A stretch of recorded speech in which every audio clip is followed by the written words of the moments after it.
ସକାଳର ବଡ଼ ଖବର, ସକାଳର ହେଡଲାଇନ୍।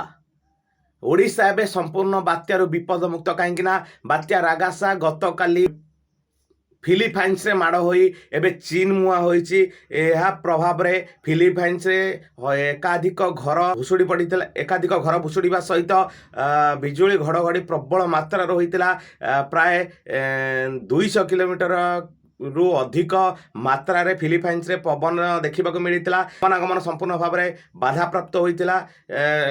ଏଥିସହିତ ବର୍ଷା ଏବଂ ବନ୍ୟାର ପରିସ୍ଥିତି ମଧ୍ୟ ଦେଖିବାକୁ ମିଳିଥିଲା। ଯାହା ଏବେ ଲାଟେଷ୍ଟ ଖବର ଆସି ପହଞ୍ଚୁଛି କି ବାତ୍ୟା ରାଗାସା ବର୍ତ୍ତମାନ ଫିଲିପାଇନ୍ରେ ମାଡ଼ ଏବେ ଚୀନ ମୁହାଁ ହୋଇଛି ଏବଂ ଅନେକ ଜନଜୀବନ ନଷ୍ଟ କରିଛି ବୋଲି ଯାହା ଲାଟେଷ୍ଟ ଖବର ଆସି ପହଞ୍ଚୁଛି। ଏହା ପ୍ରଭାବରେ ଗତ 25 ତାରିଖରୁ 28 ତାରିଖ ପର୍ଯ୍ୟନ୍ତ ଏକ ଲଘୁଚାପ ହେବାର ସମ୍ଭାବନା ଅଛି। ଏହା ଅବପାତର ରୂପ ନେବ।